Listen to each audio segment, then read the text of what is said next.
नमस्कार, मैं हूं संजय शर्मा। आप देख रहे हैं 4 PM न्यूज नेटवर्क। बताइए साहब, पाकिस्तान से हमने युद्ध करने की सोची, ट्रम्प चचा ने आके सीज फायर करा दिया। फिर पाकिस्तान के लिए बड़ी बड़ी बातें हमारे मोदी जी ने मंच पे करी, हम पाकिस्तान का ये कर देंगे, नाम तो नहीं लिया। हम पहलगांव के आतंकियों को ये कर देंगे, वो कर देंगे, लेकिन अब पाकिस्तान संयुक्त राष्ट्र सुरक्षा परिषद का अध्यक्ष, हालांकि 1 महीने का टर्नओवर है, लेकिन बना तो। अब वो जो सुरक्षा परिषद का जो अध्यक्ष बना, वो तो भारत की विदेश नीति की चर्चाएं फिर शुरू हो गई कि हमने कौन-सा पाकिस्तान का कोई नुकसान पहुँचा दिया? क्या कारण है हमारी विदेश नीति इतनी फेल हो रही है कि पाकिस्तान की स्थिति दुनिया में अच्छी होती जा रही है और हम पाकिस्तान को आतंकी देश घोषित नहीं कर पा रहे हैं? बातचीत की मैंने अभय दुबे जी से, इन सवालों का जवाब तलाशने की कोशिश करी और पूछा कि एक डिग्री दुबे जी जो सांसद हैं, वो कैसे कह रहे हैं कि योगी शाह से अभी बहुत कम है। अभी मतलब योगी मुकाबला नहीं है कोई अमित शाह का। क्या ज़रूरत है भाजपा के सांसद को इस तरह का बयान देने की? मतलब क्या शाह और योगी के बीच में कोई और जंग, कोई वार, कोई युद्ध छिड़ने जा रहा है? और फिर मैंने पूछा अभय द्विवेदी जी से कि बहुत बड़े फैसले किए गए थे, जश्न मनाया गया था नोटबंदी और जीएसटी। अब इनका नाम भी क्यों नहीं लेती बीजेपी? बहुत रोचक बातचीत है। चैनल को सब्सक्राइब करिए, ज्वाइन करिए। ले चलता हूँ अभय द्विवेदी जी के पास।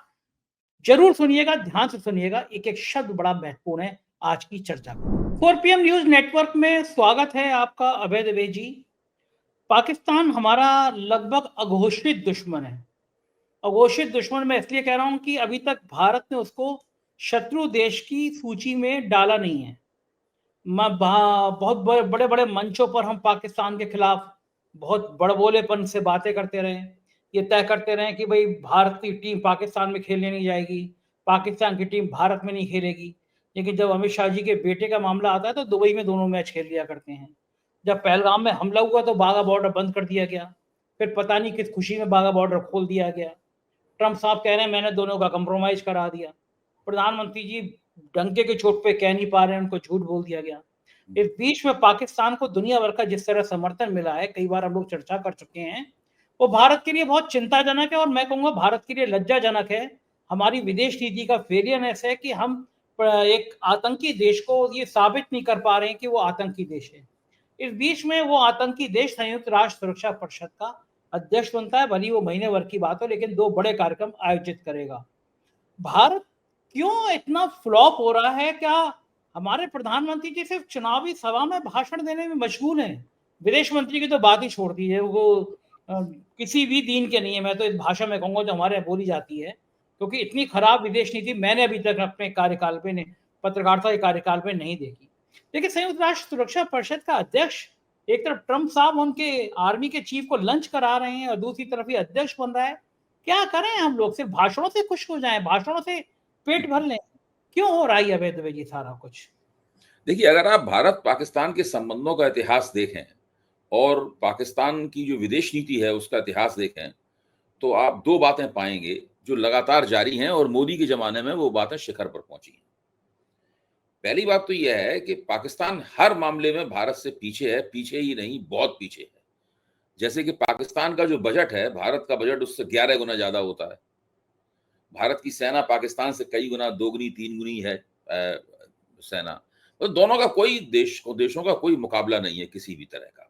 ना आर्थिक क्षेत्र में, ना डिफेंस में, प्रतिरक्षा में कोई मुकाबला है, किसी भी तरह मुकाबला नहीं है। आप दुनिया के किसी भी कोने में जाएँ, वहाँ पर आपको ऐसे मान लो आप डेनमार्क जाते हैं या आप और कॉन्टिनेंटल यूरोप के दूसरे हिस्सों में जाते हैं, तो वहाँ पे बहुत सारे आपको भारतीय शक्ल-सूरत के ड्राइवर जो हैं वो बसें चलाते हुए मिलेंगे और आप उनसे अगर बातचीत करें तो वो बताएँगे कि वो तो इंडियन है।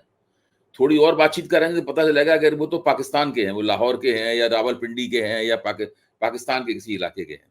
तो वहाँ के पाकिस्तानी भी चूँकि उनके देश की प्रतिष्ठा नहीं है यूरोप में, इसलिए वो अपने आप को भारतीय कहकर परिचित कराते हैं। यही स्थिति बांग्लादेश वालों की भी है। जितना भी भारतीय खाने के होटल हैं यूरोप में, वो आम तौर पे बांग्लादेशी चलाते हैं और वो यही मानते हैं कि ये लोग इंडियंस हैं, भारतीय हैं, जो होटल चलाते हैं। तो भारत की प्रतिष्ठा बहुत है। भारत का इन देशों से कोई मुकाबला नहीं है। पहली बात तो ये स्पष्ट होनी चाहिए। दूसरी बात ये है कि जब भारत और पाकिस्तान के अंदर कोई मिलिट्री कॉन्फ्लिक्ट होता है, कोई फौजी टक्कर होती है, तो उसमें भारत हमेशा ही शक्तिशाली साबित होता है और वो पाकिस्तान को उसमें काफी नुकसान होता है। एक बड़ी ऐतिहासिक पराजय हो चुकी है, इसमें पाकिस्तान के 90,000 से ज्यादा लोगों ने आत्मसमर्पण किया था और बांग्लादेश बन गया था। भारत ने बांग्लादेश बनाने में प्रमुख भूमिका निभाई थी। तो पाकिस्तान और भारत का इस तरह का, लेकिन एक तीसरा इतिहास और है, वो आमतौर पर मीडिया द्वारा और लोगों द्वारा रेखांकित नहीं किया जाता है। और वो तीसरा इतिहास ये है कि जो फॉरेन पॉलिसी, विदेश नीति के मंच पे जहां तक नैरेटिव सेट करने का सवाल है, उसमें पाकिस्तान भारत से अक्सर आगे रहता है। और नरेंद्र मोदी के जमाने में तो उसने ये बता दिया है कि इस मामले में वो पुराना उस्ताद है। हालांकि इसमें उसे भारत को कमतर देखने के शौकीन और भारत को कमतर देखने देखने की रणनीति अपनाने वाले दुनिया के बड़े देशों की भी मदद मिलती है, इसमें कोई शक नहीं। लेकिन जो भी हो, परिस्थितियां जो भी हो, पाकिस्तान को किसकी मदद मिली, किसकी नहीं मदद मिली, ये तो विश्लेषण का और तथ्यों वाला मामला है। हकीकत यह है कि विदेश नीति के मामले में अक्सर पाकिस्तान काफी फायदे में रहता है भारत के मुकाबले। संयुक्त राष्ट्र में भी फायदे में रहता है और दूसरे अंतरराष्ट्रीय मंचों पर भी फायदे में रहता है। चूंकि नरेंद्र मोदी के जमाने में विदेश नीति की कोई खास डॉक्ट्रिन नहीं है, बिल्कुल आधारहीन विदेश नीति है, उसका ना कोई लक्ष्य होता है, ना कोई दूरगामी योजना इनके पीछे है, और पूरी की पूरी विदेश नीति को नरेंद्र मोदी के व्यक्तित्व को चमकाने में, उनका चेहरा चमकाने में, उनका सारी दुनिया में डंका बज रहा है, वो विश्व गुरु है वगैरह, इस प्रकार की लफाजी करवाने में पूरी विदेश नीति लगी हुई है। सारे विदेश सचिव से लेकर तमाम विदेश मंत्रालय के अफसर लगे हुए हैं। सारे भारत के जो हाई कमीशन, भारत के जो उच्चायोग हैं और भारत की जो राजदूत के दूतावास हैं, वो सब इसी में लगे हुए हैं। इसलिए इसमें पाकिस्तान को और भी ज्यादा अपनी इस खूबी पर खेलने का मौका मिल गया है। आप देखिए, जब से पहलगाम वाली घटना हुई है और उसके बाद से लगातार नैरेटिव सेट करने के मामले में पाकिस्तान भारत से आगे है। और भारत का विदेश मंत्रालय, नरेंद्र मोदी, कोई भी उसको इस मामले में, आप टीवी मंचों में कितनी भी पाकिस्तान को गाली दे लीजिए, लेकिन इस मामले में पाकिस्तान के बराबर भारत नहीं ठहर रहा है। और इस बात को भारत के अनुभवी विदेश नीति के जो एक विशेषज्ञ हैं, उन्होंने भी मान लिया। निरुपमा राय, जो भारत की विदेश सचिव रह चुकी हैं, और भी कई ऐसे लोगों ने ये मान लिया है कि पाकिस्तान ने इसमें एक तरह की बढ़तरी हासिल की है। और दुनिया की बड़ी शक्तियों से लेकर कई छोटी शक्तियां इस मामले में उन्होंने रुख अपनाया है, वो पाकिस्तान के पक्ष में है। अब दक्षिण एशिया का कोई भी देश है, वो भारत की तरीके से पाकिस्तान की निंदा करने को तैयार नहीं है। अमेरिका भारत की तरीके से पाकिस्तान की निंदा करने को तैयार नहीं है। चीन तो खुलकर पाकिस्तान के साथ है। रूस भी उस तरीके से निंदा करने के लिए तैयार नहीं है। तो ये एक इस तरह की स्थिति बनी हुई है। अब इसी में अब ये कोड़ में खास पैदा हो गई। वो ये पैदा हो गई कि पिछले बार जब पाकिस्तान को काफी अच्छे समर्थन के साथ में संयुक्त राष्ट्र सुरक्षा परिषद का अस्थायी सदस्य चुना गया था, तो अब चूंकि बाई रोटेशन, यानी क्रमवार हर एक को मौका मिलता है कुछ दिन के लिए सुरक्षा परिषद की चेयरमैनी करने का, सभापतित्व करने का मौका मिलता है, तो उसमें अब पाकिस्तान का नंबर आ गया। तो जुलाई के महीने में वो अध्यक्ष रहेगा और निश्चित रूप से पाकिस्तान इस मौके का कुछ ना कुछ फायदा उठाएगा। मैं ये नहीं मानता हूं कि कोई बहुत ज्यादा फायदा उठा पाएगा, क्योंकि संयुक्त राष्ट्र सुरक्षा परिषद में जो स्थायी देश हैं, उसमें से कई देश कश्मीर के सवाल के ऊपर भारत के पक्ष का समर्थन करते रहे हैं। और मुझे नहीं लगता कि ऐसी कोई वजह पैदा हो गई है कि अचानक वो भारत के वहां विरोध की बात करने लगे। लेकिन पाकिस्तान तो अपनी तरफ से पूरी कोशिश करेगा। अब जो दो खास किस्म के कार्यक्रम पाकिस्तान की सदारत में होने वाले हैं, इसमें बहुपक्षीय सहयोग वाला कार्यक्रम है, उसमें निश्चित रूप से पाकिस्तान की तरफ से कोई ना कोई शरारत की जाएगी जिससे भारत को थोड़ा जेर होना पड़े। तो ये समस्या है। अगर भारत चाहता है कि पाकिस्तान को और चीन को खासतौर से अंतर्राष्ट्रीय मंचों के ऊपर विदेश नीति के मोर्चे पर परास्त करे या उनके बराबर पहुंचे, तो भारत को अपनी विदेश नीति का पूरा रवैया बदलना पड़ेगा। मोदी सेंट्रिक विदेश नीति भारत की नहीं हो सकती। जवाहरलाल नेहरू के जमाने में भी भारत की विदेश नीति नेहरू सेंट्रिक नहीं थी। इंदिरा गांधी के जमाने में भी गांधी सेंट्रिक, इंदिरा सेंट्रिक नहीं थी। जब अटल बिहारी वाजपेयी खुद भारत के विदेश मंत्री रह चुके थे और विदेश नीति के मामले में बहुत ही कुशल माने जाते थे अटल बिहारी वाजपेयी, उनके जमाने में भी वाजपेयी सेंट्रिक नीति नहीं थी। विदेश नीति लचीली होती है और वो विभिन्न देशों और विभिन्न क्षेत्रों के भारत के साथ जो संबंधों का इतिहास रहा है, उसकी रोशनी में वो कैलिब्रेट होती है और उसके हिसाब से विदेश नीति बनाई जाती है। भारत के मौजूदा विदेश मंत्री, उनकी एकमात्र योग्यता है कि वो नरेंद्र मोदी को अपनी पीठ पे लादे लादे दुनिया भर में कैसे घूमे और किस तरीके से उनका चेहरा चमकाया जाए। इसके अलावा भारत के विदेश मंत्री की और कोई भूमिका नहीं। तो ये चीज पाकिस्तान को और फायदे में पहुंचा देती है। अच्छा, मुझे बताइए कि अब क्या विपक्ष इसका फायदा, जब पाकिस्तान को बड़ी बड़ी डायलॉग बोलने में प्रधानमंत्री जी मंच का इस्तेमाल करते हैं, राजनीतिक मंच का, तो क्या बिहार के चुनाव में ये इस्तेमाल नहीं होगा कि अब तो खुलेआम में नौसेना के लोग कह रहे हैं कि हमारे राफेल मार गिराए गए, हमने कंप्रोमाइज किया, ट्रंप कह रहे हैं कि मैंने सीज फायर करा दिया, तो क्या बिहार के मंच पे जो ऑपरेशन सिंदूर है उसके मुकाबले में पोल खोलो अभियान विपक्ष नहीं चलाएगा और मोदी जी जवाब क्या देंगे? मेरे ख्याल से तो जिस तरीके से परिस्थिति विकसित हो रही है और जिस तरीके से विभिन्न किस्म के तथ्य सामने आ रहे हैं, उसमें तो मुझे लगता है कि विपक्ष को ये मसला उठाना चाहिए चुनाव में और शुरू में उठा के देखना चाहिए कि ये चीज जमीन पकड़ती है कि नहीं पकड़ती है, बात लोग पकड़ रहे हैं कि नहीं पकड़ रहे हैं। इस बात को लोगों के बीच में ले जाना चाहिए कि भाई हम लोगों के जो राफेल गिराए गए पहले बिल्कुल शुरुआत वाले हमले में, उसका जिम्मेदार कौन है? जो सीडीएस है वो कह रहे हैं वो तो फौज जिम्मेदार है, लेकिन जो भारत के डिफेंस अटैची हैं इंडोनेशिया में, वो कह रहे हैं कि उसके लिए वो राजनीतिक निर्णय जिम्मेदार है। इसने सेना को रोक दिया था, वायुसेना को रोक दिया था कि पाकिस्तान के फौजी प्रतिष्ठानों के फौजी अड्डों के ऊपर हमले न किए जाएं। तो ये तो बात बहुत दूर तक चली गई है और सरकार की तरफ से सिवा कुछ बचाव में कही गई बातों के अलावा कोई बहुत मजबूत खंडन भी नहीं आया है। ये कहना कि बात को तोड़ मरोड़ के पेश किया गया है, ये केवल पतली गली खोजने की कोशिश है। ये बात तो ठीक है और मुझे लगता है कि अगर हम पिछले दौर में चलें तो 2014 से पहले, मेरी याददाश्त में तो नहीं है कि 2014 से पहले कोई 10-12 साल से तक कोई प्रधानमंत्री हमारा पाकिस्तान गया हो। वो आपको याद होगा 2014 में वो विदेश से लौटते समय अचानक साहब का जहाज उतर गया पाकिस्तान में। भक्त खुश हो गए कि एक नई तरह की नीति है, प्रधानमंत्री जी अपने सब पड़ोसियों को संग लेके चलना चाहते हैं। वो तो अचानक जहाज उतार दिया, लेकिन बाद में पता चला कि जहाज में तो गिफ्ट भी रखे हुए थे, हैप्पी बर्थडे नवाज शरीफ कहने के लिए।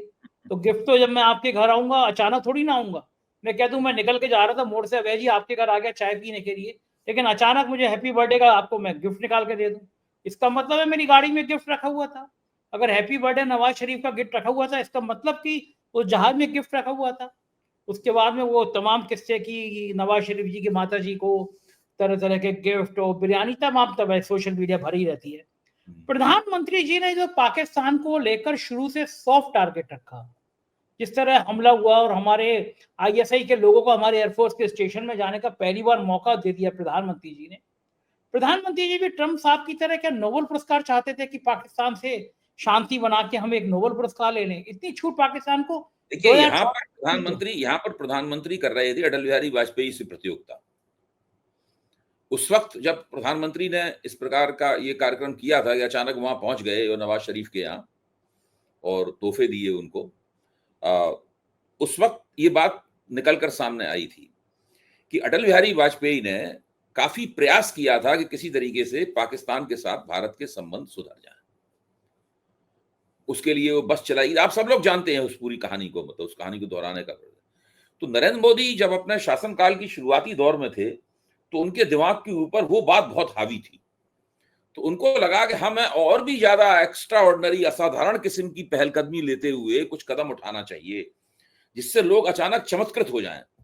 और अगर पाकिस्तान से संबंध ठीक हो जाते हैं या कोई समझौता निकल आता है या कोई आपसी समझदारी वगैरह निकल आती है तो फिर इतिहास में अपना नाम इसी बात के लिए अमर हो जाएगा। और पहले मारे सो मीर वाली जो कहावत होती है, जो प्रधानमंत्री की आदत भी है, और उन्होंने ये काम कर दिखाया। आप देखिए, इस तरह के कई प्रयास उन्होंने किए, पाकिस्तान के साथ ही नहीं दूसरे देशों के साथ भी प्रयास किए। अपनी शख्सियत के इर्द गिर्द उन्होंने पूरी विदेश नीति को आयोजित करने की कोशिश करने की कोशिश की। विदेश नीति के जिस तरह ट्रंप जो हैं वो विदेश नीति के स्कूल में नहीं पढ़े हैं, और मतलब जरूरी नहीं विदेश नीति के स्कूल में नहीं पढ़े, मुहावरे में बात कह रहा हूं, उसके लिए जरूरी नहीं है कि आपको फॉरेन सर्विस का आप अफसर ही हो। मतलब विदेश नीति में आप पारंगत आपको होना चाहिए, आपने देख के कुछ करके सीखा हो। उसी तरीके से मोदी जी भी हैं। मोदी जी को भी विदेश नीति में कोई कुशलता प्राप्त नहीं है किसी भी तरह की, और शौक बहुत है अपने नाम को चमकाने का। इस तरह हिंदुस्तान में हर जगह उनका नाम रहता है। अब जैसे कि आज ही मैं कहीं कोई वीडियो देख रहा था तो उसमें जानकारी दी गई थी, ध्यान नहीं आ रहा है किसका वीडियो था, कि आमिर खान की नई फिल्म आई है जिसको बहुत अच्छा माना जा रहा है, तो उसमें सेंसर बोर्ड ने इनको आदेश दिया आमिर खान को कि आप पहले फिल्म की शुरुआत में ही नरेंद्र मोदी का मैसेज लगाइए, जिसकी मतलब कोई तुक नहीं थी। तो हर जगह नरेंद्र मोदी का मैसेज लगाना है, तो सब कुछ नरेंद्र मोदी के ही इर्द गिर्द हो, कुछ भी हो। रेल टिकटों के ऊपर नरेंद्र मोदी की तस्वीर हो, कोविड की वैक्सीन के सर्टिफिकेट हो, नरेंद्र मोदी की तस्वीर हो, फिल्में चलें तो उससे पहले नरेंद्र मोदी का संदेश हो। इसीलिए विदेश नीति में भी हर जगह नरेंद्र मोदी मौजूद हो।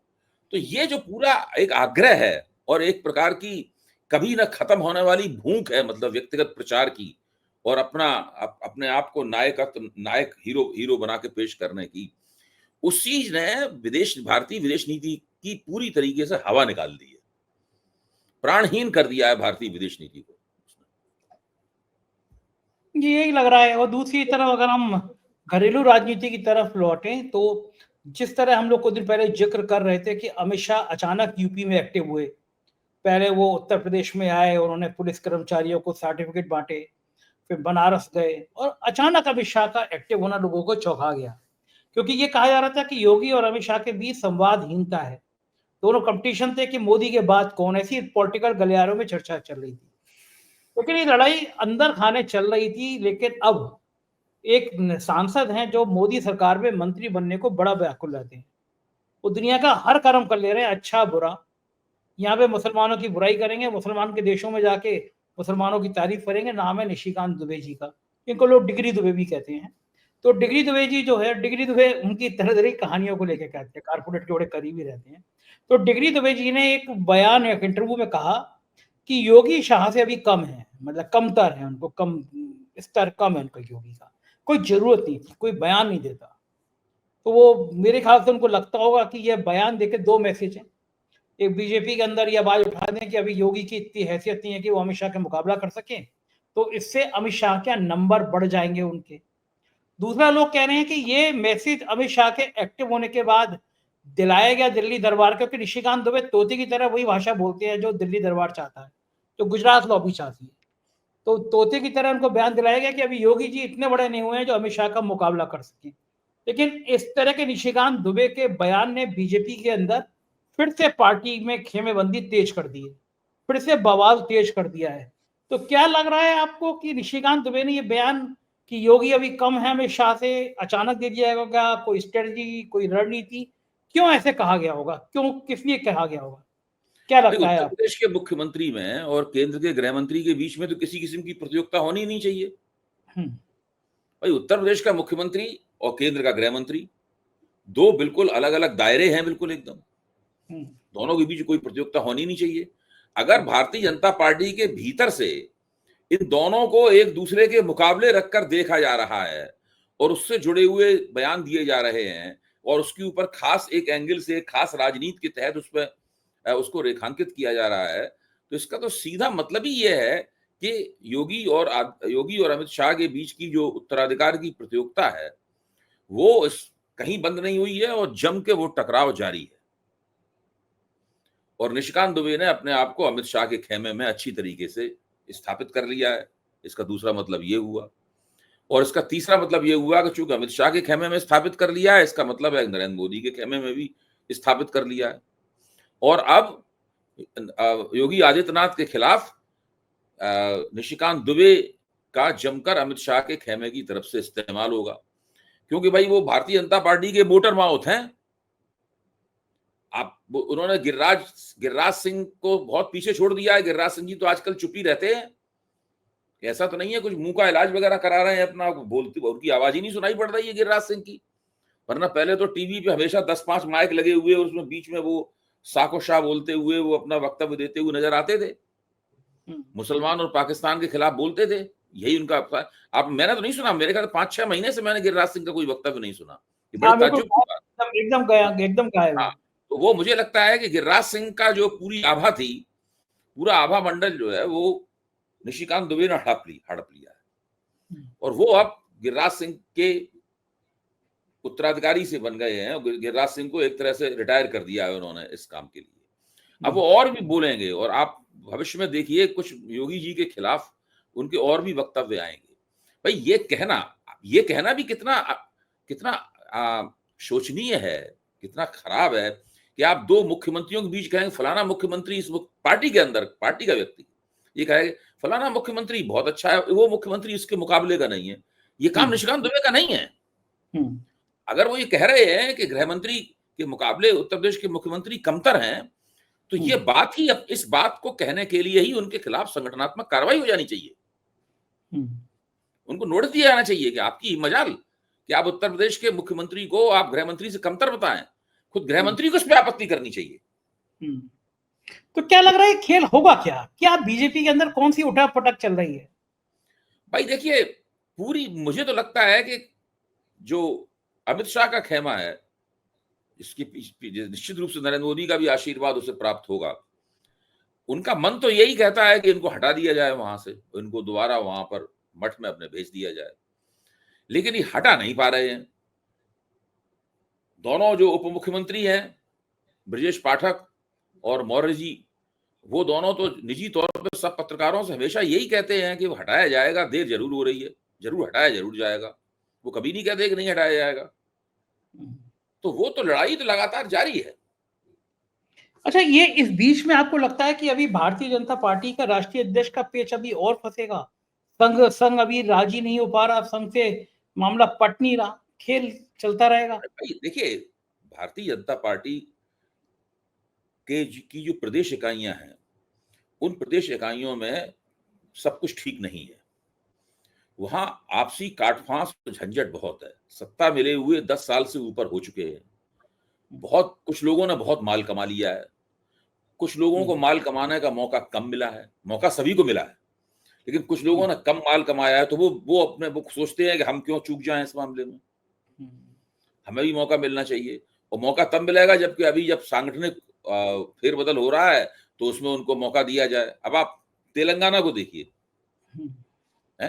तेलंगाना में एक टी राजा सिंह साहब थे, जो है तो उत्तर भारत के, और वहां पे तेलंगाना में बहुत बड़ी बड़ी बात बोलते थे, बहुत ही सांप्रदायिक किस्म की बातें बोलते थे। उन्होंने भारतीय जनता पार्टी की प्राथमिक सदस्यता से इस्तीफा दे दिया है। वो उनके पोस्टर बॉय माने जाते थे और ये कह के इस्तीफा दिया है कि अमुक व्यक्ति को अध्यक्ष बनाने की खबर मिली है, इससे मैं बहुत आहत हूं, और उन्होंने इस्तीफा दे दिया। ये एक ऐसी खबर है, इसके तहत आप समझ सकते हैं कि भारतीय जनता पार्टी की प्रदेश इकाइयों की स्थिति क्या है। सारी इकाइयों में सिर्फ फुटबॉल हो रही है। जहां पे अध्यक्ष नहीं बने हैं वो सिर्फ फुटबॉल उस अध्यक्ष बनने से रोक रही है। जहां अध्यक्ष बन गए हैं उसमें बने हुए अध्यक्ष के खिलाफ जो अध्यक्ष नहीं बन पाए हैं वो डंडा लेकर पिले हुए हैं। ये हालत हो रही है उत्तर प्रदेश इकाइयों की। भारतीय जनता पार्टी में कोई भी अंदरूनी एकता नहीं है। बहुत ही मार काट हंगामा मचा हुआ है भारतीय जनता पार्टी के भीतर। अबे जी, दो बड़े फैसले हुए थे मोदी सरकार में, एक नोटबंदी और एक जीएसटी। जीएसटी के 8 साल पूरे हो गए। राहुल गांधी ने लंबा चौड़ा पोस्ट लिखा है और वाकई में जीएसटी ने भारत के कारोबार की कमर तोड़ दी है। उन्होंने लिखा है कि जीएसटी से व्यापारियों को जो नुकसान हुए हैं, जो उनका बर्बाद हुआ है, उसका भरपाई नहीं हो पा रही। उद्योगपतियों की मदद के लिए जीएसटी लाई गई थी। क्या कारण है इन दो बड़े फैसलों को? जब जीएसटी लागू हुआ था तो आपको याद होगा आधी रात को बड़ा जश्न मनाया गया था, पार्लियामेंट का सत्र, विशेष सत्र चल रहा था उस समय में। ऐसी नोटबंदी के लिए 8 बजे प्रधानमंत्री जी आए थे, भाइयों और बहनों। लेकिन इन दोनों बड़े फैसलों की अब चर्चा, जिक्र प्रधानमंत्री जी या भारतीय जनता पार्टी किसी फोरम पर नहीं करते। उनको लगता है ये तो ऐसे फैसले अगर जिक्र किया तो और गले में अटक जाएंगे, इसको चुप रहो, इस पे बोलो ही मत। क्या लगता है कि ये दोनों फैसले क्या बीजेपी के लिए एक नासूर बन गए हैं? तो मध्यम वर्गीय परिवार जीएसटी को ईमानदारी से देश की कर प्रणाली को एक सुव्यवस्थित रूप देने के लिए जीएसटी को डिजाइन किया जाता तो जीएसटी देश की अर्थव्यवस्था के लिए लाभप्रद साबित हो सकता था। लेकिन इसके पीछे जो चालक शक्ति थी, यानी जिस काम के लिए ये सरकार जीएसटी लाने पर तुली हुई थी, वो कुछ और थी, जो अब समझ में आ रही है।